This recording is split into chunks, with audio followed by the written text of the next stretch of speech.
start? Okay. After our small break over here, I think this second part of the presentation is even more important to be explained and to understand. I'll be talking about the basic of understanding what we're up against on the other side of the fence. If right now the first part, we spoke about explaining and expressing how is it to be living in the Sderot rocket reality, trying to explain how this is a unique reality today happening like no other place in the world. And more than that, in diplomacy, in terms of media advocacy today, as we said, in terms of conflict, this is the only humanitarian aspect that we have today to represent the Israeli perspective. I think the second part is getting a thorough understanding, explaining, again, the messages that we're talking about beforehand, how what's going to be happening in the very near future would have a direct impact right over here. And again, touching about the basic, about the spiritual war, and the basic of the conflict learned from the Sderot Gaza conflict reality. So just very fast, the question is, how come most people do not even know, nothing like, by the way, traveling around the world, and it's funny how you arrive to a school or anywhere else and people know something about Israel or about the conflict, and then you show them the map of the world, seeing on this tiny little dot, it's getting so much of world attention. I just understand that almost every single step that Israel is doing is looked upon with a magnifying glass, which just means the amount of international pressure that's put upon Israel. This is, again, going back a summary, the question that we finished the presentation is, why do we have to wait until we get the international support? Unfortunately, these are the rules of the games today. And again, nothing like asking the first question to the audience you're speaking to, it doesn't matter where in the world. You ask them again the first question, who here heard about Gaza beforehand? Everybody raising up their hands, you know? Okay, thank you. And then you ask the second question, who here heard about Sderot beforehand? Thank you, my job here is done. But usually you would have one person or two people raising up their hands, and that's already showing, getting to the point of understanding that there's no balanced understanding what is going on over here. The worse this is actually getting, and the worse this is impacting people around the world. And I think the most important critical thing to be explaining, why is it so hard for Israel to be dealing with the roots of the problems in Gaza? I think this is the most important statistic people have to memorize and to understand what we are up against on the other side of the fence.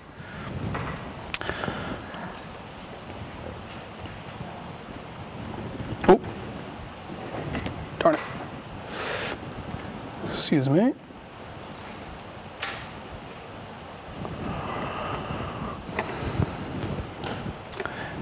These are the images that we took during the Gaza war, of mosques being destroyed, being tilted at the Gaza conflict. Obviously, these photos have been broadcast around the world. And I think, again, as we said, the most important statistic people have to memorize and to understand that according to the Air Force commander of Israel, 97% of these Qassam rocket targets are being fired from among the civilian populations in Gaza. Meaning, these rockets are being fired behind the homes, behind the residential areas, behind the neighborhoods, from inside or next to the schools, from inside or next to the mosques towards Israel.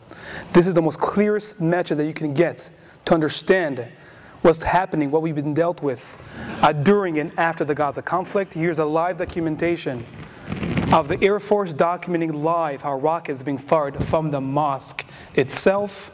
So if you think about the next step, if Israel has no choice but to protect their citizens by hitting that target in Gaza, where the rocket is being fired from, by hitting that target in Gaza, one, you have 97%. You would have injuries or civilian casualties. And second, having civilian or religious institutions being destroyed. This is what we're dealing with. As we know, the term in the media that we call, only when it bleeds, it leads. Only when there's blood, only then media takes notice. This is a very natural thing for media, is to show the impact of devastation, destruction, civilian casualties. You have inside the mosque, you have all these different weaponaries found inside the mosque. Before the Gaza war, there were over 100 mosques being used for warehouses, for weapons, for equipment, for launching pads, for rockets, for missiles. I think the most disturbing thing to understand, how we're dealing with one of the darkest elements in the world, using their own religious institutions. This is the Israeli army going inside the mosques and finding all these weaponaries inside the mosques themselves. We're dealing with one of the darkest elements in the world, using their own religious institutions for terrorist acts in order to get any political agenda to get across. And I think the definition of terrorism in the 21st century, the moment we understand, again, the Sderot, Gaza conflict, the moment we understand the definition of terrorism in the 21st century, if I just define it for a second, to get a clear understanding, the definition of terrorism in the 21st century in this part of the region is basically targeting civilian population, while that target is being among the civilian population on the other side of the fence. And that's basically the definition of terrorism. And somehow, this definition is being broadcast in exactly opposite story. Now, the direct message over here is to be explaining, as we speak right now, Hamas. What is Hamas, by the way? People call them freedom fighters. The definition of a terrorist regime, of Hamas. Hamas is a terrorist regime violating 3 crimes against humanity. That is targeting civilian population, using civilian population as a human shield, and calling it for genocide.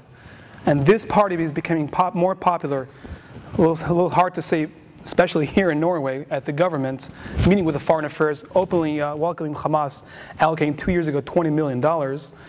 But this is the danger we're talking about, the popularity of Hamas in political parties, on campuses worldwide. This is the danger that we're talking about. There's a new definition that we call humanizing terrorism, putting a human face behind terror, which is a very new definition.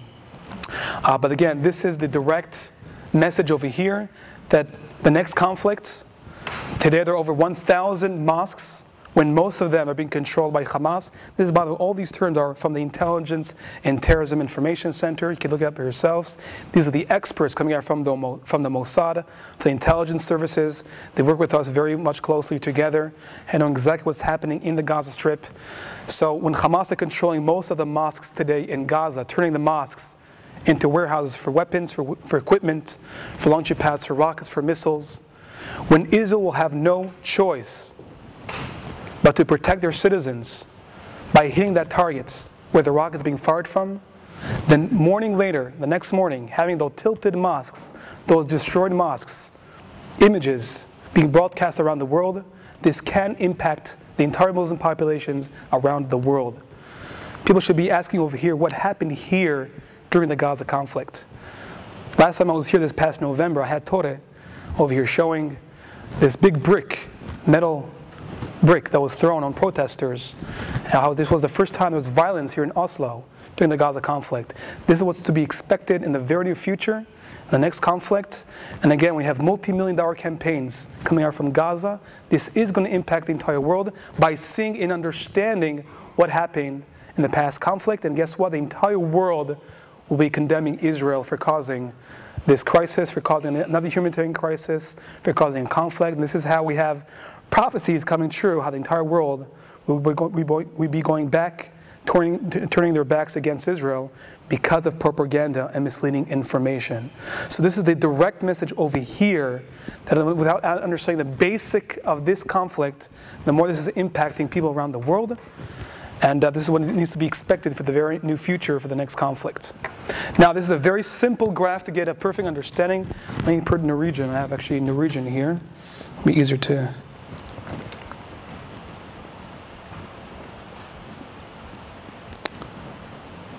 Second.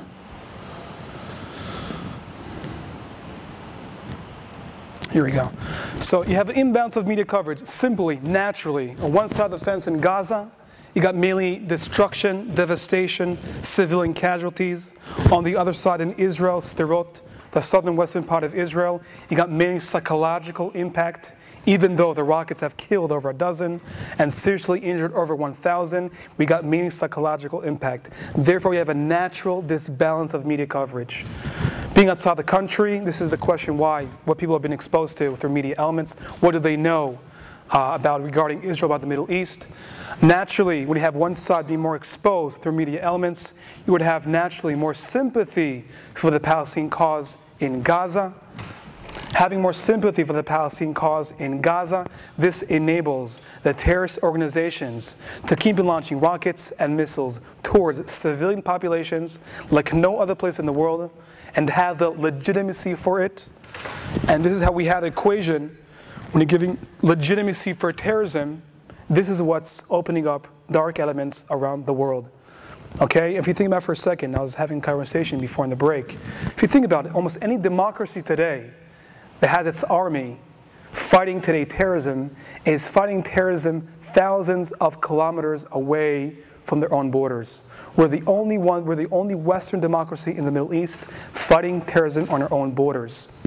Right after the disengagement in August 2005, 3 months later, the first cells of Al-Qaeda right behind Terrorens' backyard. A few months later, Hamas won the elections in the West Bank and the Gaza Strip. 1 year later, June 2007, Hamas took over militarily the entire Gaza Strip. So this is what you have when you have the darkest elements in the world, which are becoming more and more popular by having an imbalance of media coverage. And the challenge is to give people a balanced understanding. These are the images that are poured around Gaza. I'll show you better footage.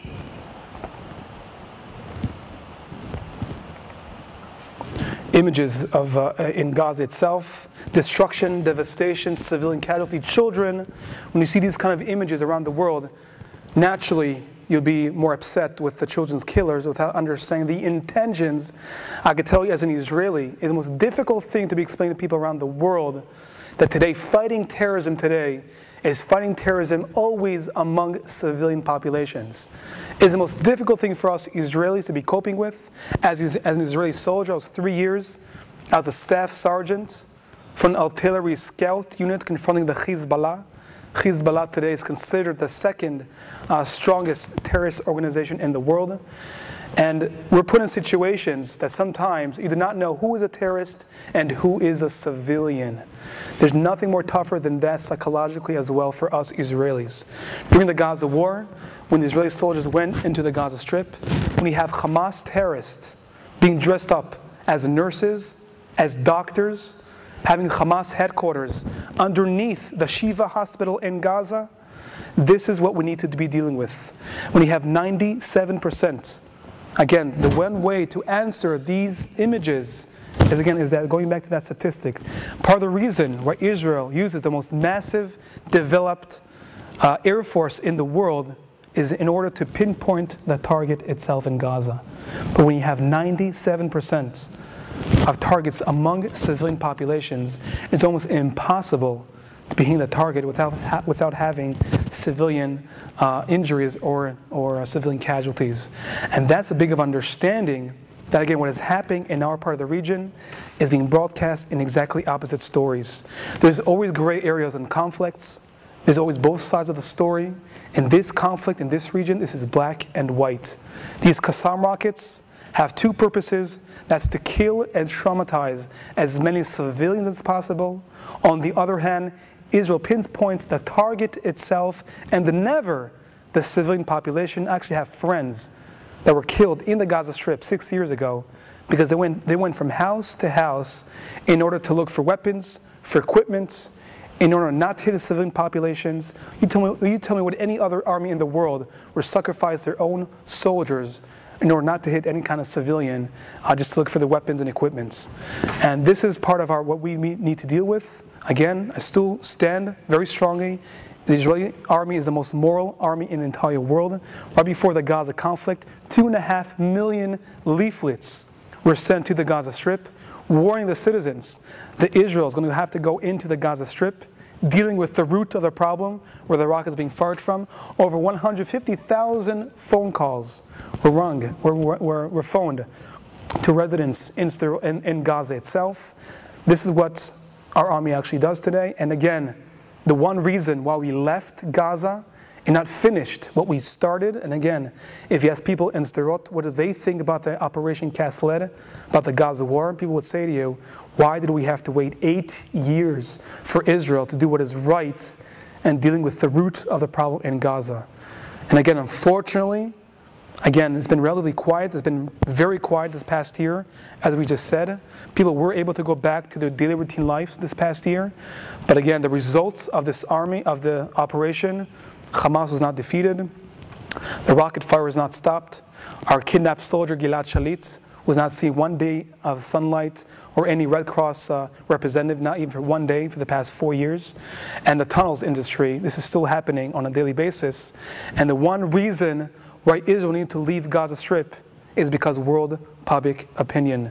The amount of pressure that was put upon Israel, by all means, the massive demonstrations against Israel worldwide, this is just to prove very soon,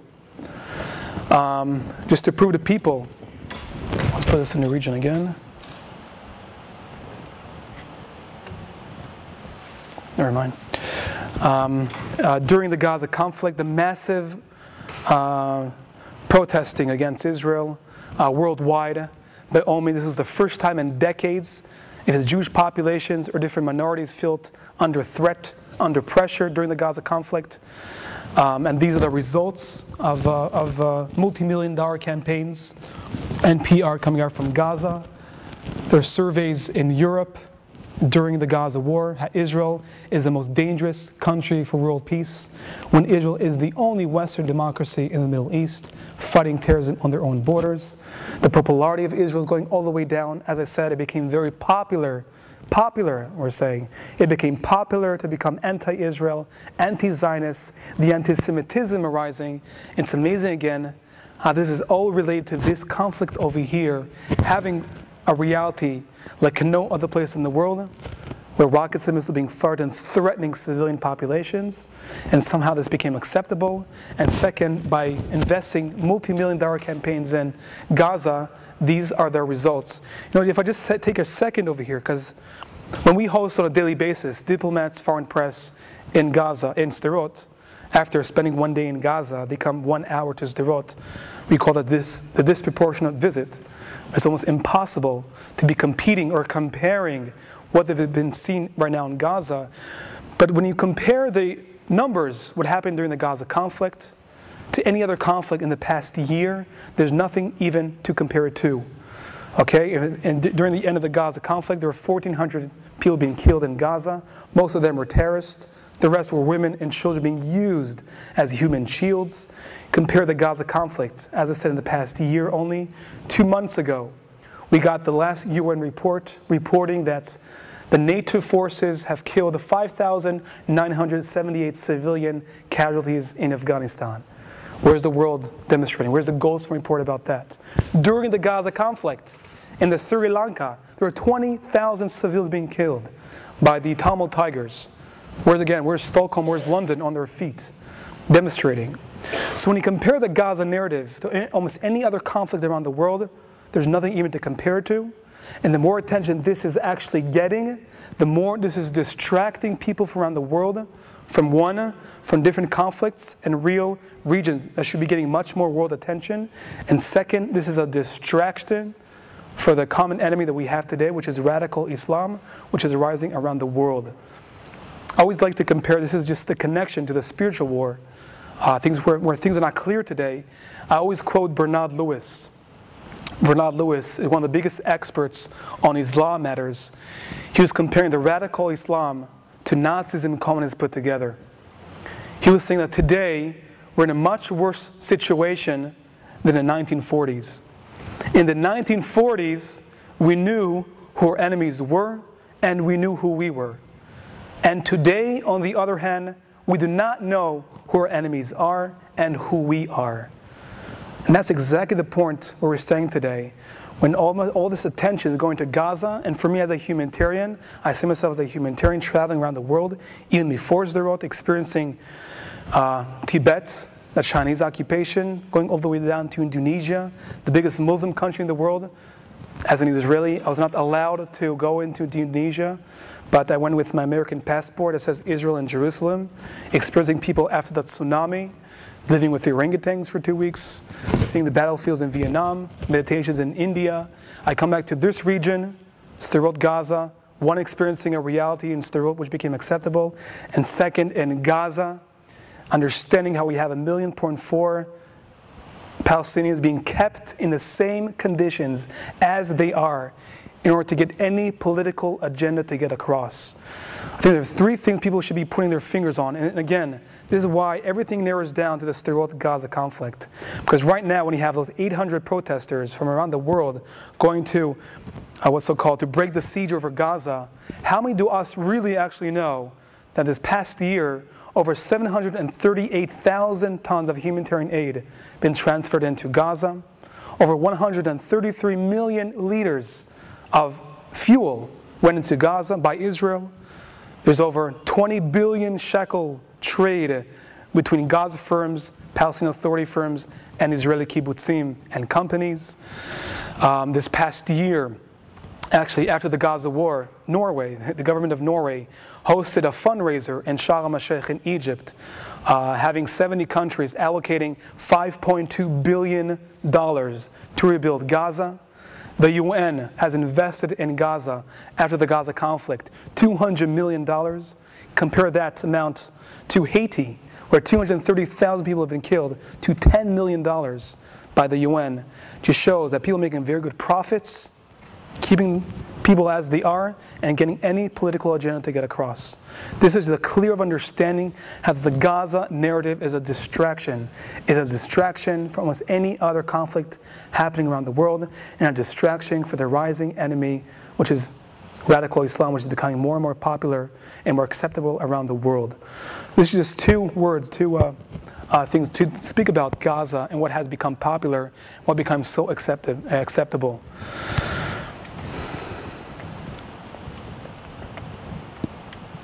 Again, this is different surveys in Europe that we took. This is again a survey in Europe. Israel, the most dangerous country for world peace. BBC poll. Iran, only country viewed more negatively than Israel. Different media wars that we know happen around the century, around the world. If it's Muhammad al-Dura, do you know about Muhammad al-Dura? This became the symbol of the second Intifada in 2000, where the Palestinian father protecting his son in Gaza, actually. And you didn't see there's like a commotion, and then you see the boy on his father's feet over here, and the father just fainted. This became a symbol of the second Intifada. It became all the way a symbol that the boy, Muhammad al-Dura, was put on a stamp on the lira, on the bill in Gaza itself. It took 8 years in court to prove how this has been fabricated. This never actually happened. They're still living peacefully today in Jordan, Muhammad al-Dura and his father. We all know about the Vietnam War, how this was a huge media war. The images pouring out from Vietnam had a huge impact on the world public opinion, on American public opinion, all the way to decision makers. Just shows that sometimes today fighting conflicts, fighting wars today, everything has to do with the amount of information, accurate information pouring out from the region itself. So again, I think we touched base on many messages coming out from this region. What needs to be understood, needs to be learned, especially the direct impact, what could happen over here in Norway, how people can be affected from the images coming out from this part of the region. And the second, what happens when you have a disbalance of media coverage, how this has an impact on giving legitimacy for terrorism, legitimacy for Iran, for radical Islam, by having imbalance of media coverage. Then the second, I think the third, or maybe fourth message now, is talking about the basic of the conflict, talking about the Sderot-Gaza conflict. And when we get across with this perspective, we're able to get across to even Israel's critics by getting to the roots of the problems. And I can just tell you the roots of the conflict. 90% of Israelis do not even know this part of the conflict, which is very critical. How that information, even in Israel, is a huge challenge today. Part of the reason why we use this controversial map, the West Bank, the Gaza Strip, Israel's sovereignty, is to understand that Sderot is by all means is Israel's sovereignty. Israel is recognized internationally, has been recognized its borders by international law, by Israeli law. This is Israel being under rocket fire. When we in the Western world, Western media, Israeli society, Israeli media, when we're talking about settlements or occupied territories, we're automatically thinking about the West Bank and the Gaza Strip. When in fact, you ask the other side what they see as a settlement, they see the entire Israel. And the point that needs to be made for our region, Sderot, the question is, after Israel disengaged from the Gaza Strip, taking out the Jewish communities and the Israeli army bases, why is Sderot in the Western Negev is being under rocket fire? When this is Israel's sovereignty, nothing to do with the West Bank or the Gaza Strip. Why is this region being under rocket fire? This is the question that we always ask. And this is the question we ask also on campuses. Why are we being under fire? And if you go to PalestineRemembers.com, which is the official website of the Palestinian Authority, asking, when you put in the search engine, Sderot, S-D-E-R-O-T, you see a village called Najid. Najid was an Arab village which has been ethically cleansed 24,000 days beforehand. If I urge you, as people who are coming from abroad, if you come to Israel, please go to the territories, go to the Palestinian Authority's head offices, and for yourself, ask to see the Palestinian state to become. And guess what? You get a whole map of Israel on the borders on 1948. And you see where Sderot is. I have actually I didn't bring it with me up here, but I have the map with me over here. But instead of Sderot, you see a village called Najid. Instead of Ashkelon, El Majdal. Instead of Ashdod, Isdud. These are the places they're claiming they actually want to go back to. So they go deeper level of understanding, being my own devil's advocate for a second. If you go 3 kilometers going northeast from Sderot, you have the ruins of the Arab village called Najid. So I always ask the audience, you tell me, if Sderot was established on an Arab village called Najid, how today can I justify myself? What's my justification to live today in Sderot? What is our rights today to live today in Sderot? What is our rights to live in Israel and the Jewish homeland? And it's amazing for me to show the only thing that makes sense in my mind, to be experiencing a miraculous reality which does not make sense in your mind, when you have almost every single person has experienced its own miraculous story, including myself. I'll be showing you very soon a video that just telling that story gives me the chills. But I think that this reality, which does not make sense, the way it does make sense is because things are not clear to anyone. This just shows when we have propaganda, misleading information, which is taking people, diversing people away from the truth, away from history. I think this is our deeper connection today with the Jewish state and the Christian world today. But not having accurate information out there, this is putting both of our identities and beliefs under threat. And the question to ask, this is the question I ask people, you tell me, do we have any rights today to live as Jews and as Israelis in this country, this homeland? And I think that the first step to reach, coexist, into living side by side, this is how, again, I was able to get across to the biggest Israel's critics, is getting to this point itself, is saying, sound to both sides of the fence, us, Israelis and Jews, and the other side of the fence.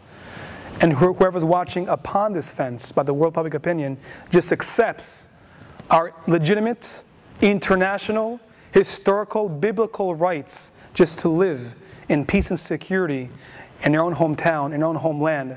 Down to that point, we can really reach on to the next step. But that's exactly the point. Because when the other side does not even accept our legitimate rights to live in peace and security in Sderot, in Israel's sovereignty, there's no place here that we could actually coexist and living side by side. And it's amazing seeing the reactions from people saying that you have no rights to live in Sderot. If you have no right, if you do not accept my rights to live here, you're considered my enemy. And I'll do anything that I can to destroy you. Because I have every single legitimate right just to live here in peace and security. And again, one topic of experience again, especially speaking to high schools and campuses, even in the Christian world, who religiously support Israel, I could tell you the experience of having propaganda, misleading information, when it touches people over here in minds and hearts, it's taking people away from the truth, away from history, away from the Bible, away from the truth eventually. This is how both of our identity, without getting people an accurate understanding and providing with accurate information, we're putting literally both of our identities under threat today.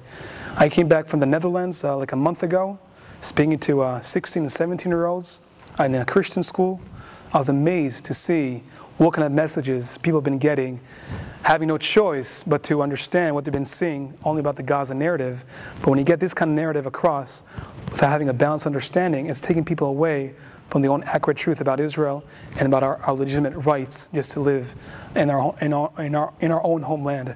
So that's why I think, by the way, that the first step of fighting the spiritual war of where we're staying today, making things more clear, taking people back to the history, back to the Bible, is first of all, as moral people, as simple people, is first providing and representing accurate information and creating awareness in any creative way as possible. It's a moral obligation that we have today to be speaking out. And I'm proud to say that, especially here in Norway, coming here for the 4th time, always having a bigger audience, being able to speak to a few schools over here.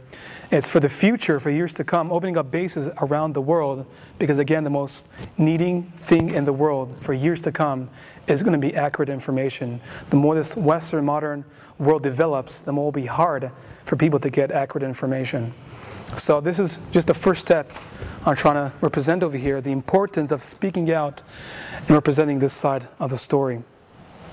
Now, even before I go on, what I have over here is, again, if people would just want to put down even their names and emails, for us to be sending out to people on a 2-week basis, if it's an article, a video from our part of the region, one, for people to contain this information, and second, to send this out to your friends, your community, your congregation, you'd have no idea what kind of impact this has back in Sderot.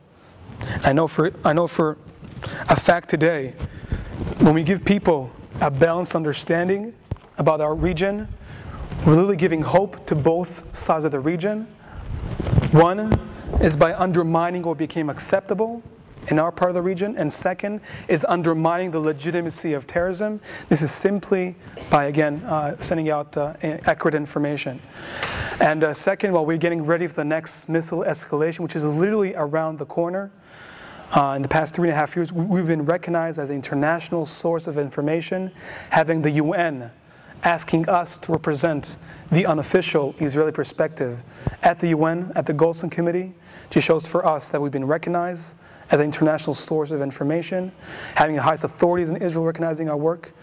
We're literally, while we're getting ready for the next escalation, we're still thinking how to keep our doors open to explain to people, when you're a nonprofit, privately nonprofit, we have the privilege to be speaking out to everyone without being political, without giving solutions, but we have the privilege of speaking to the entire international political, social scale without being political.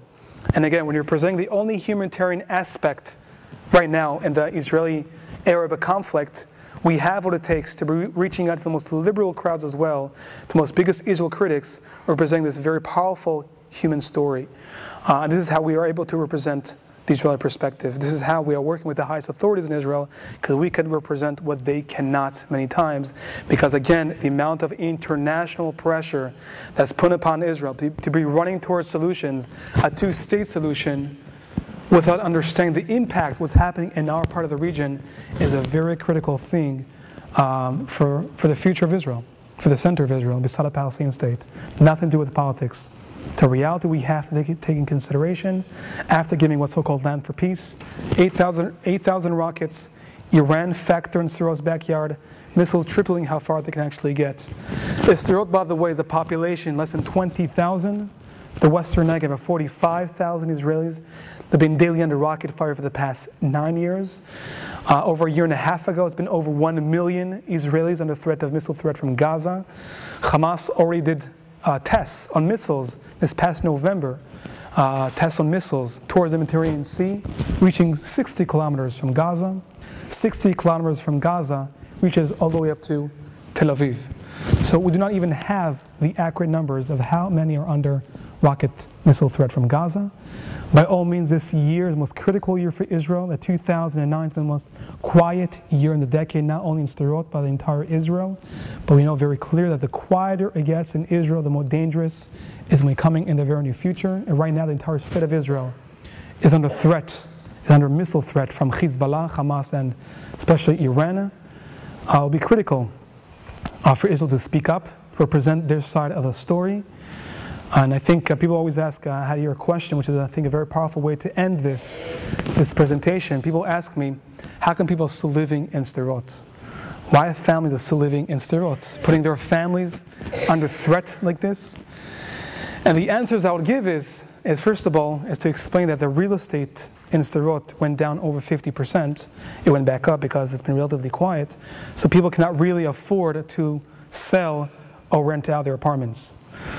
But the second reason I would personally get, asking families after they've been hit the night before, why are you guys still living here in Sderot with your families and children?